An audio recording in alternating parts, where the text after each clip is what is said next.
Thomas, the famous engine.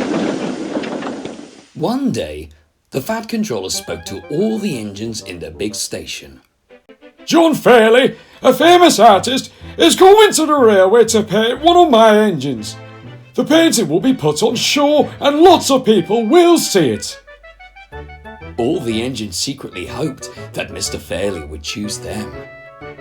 Being painted was a great honour. The engines wondered what their painting would be like.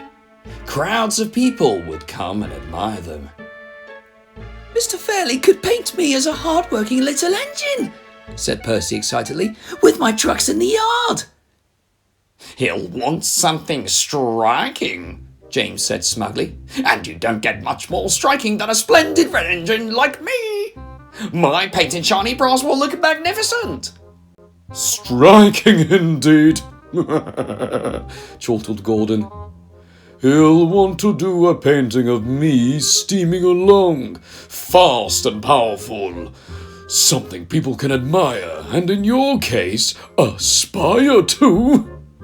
It would be nice to be painted with one of the smaller engines, said Edward humbly. He could paint me with a heavy goods train steaming through the countryside, Henry thought proudly. Just think how smart my shiny green paint would look. Thomas was busily shunting in the yard. He hoped he would be chosen too. Mr. Fairley could paint me as a busy little engine, he chuffed to himself.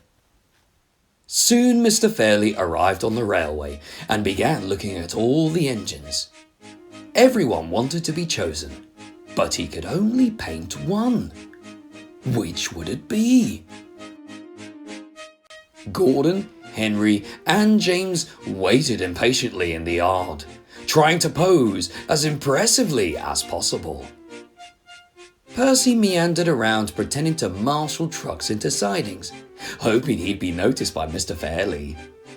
When Thomas arrived with Annie and Clarabel, he thought it a great joke when he saw the engines posing.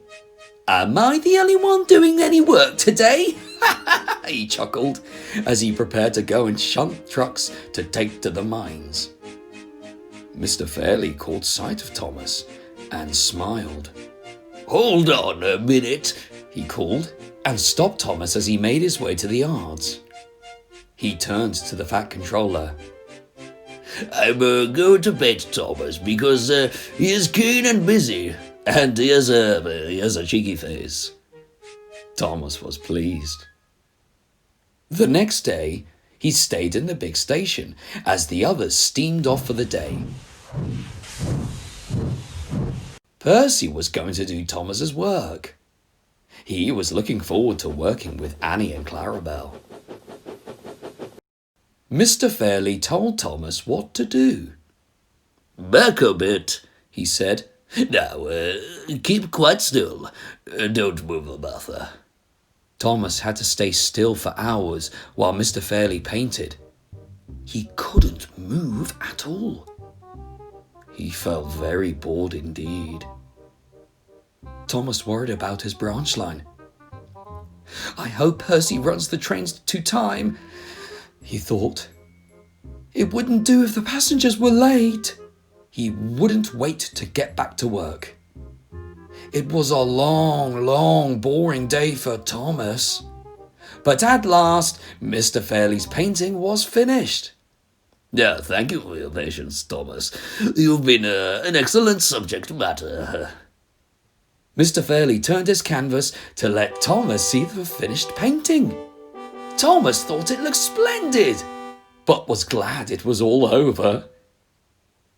In the shed that night, Thomas couldn't wait to hear what the other engines had been up to. But the others wanted to hear about his day.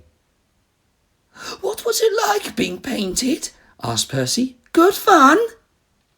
It was all right, said Thomas, but not half as much fun as working on my own branch line.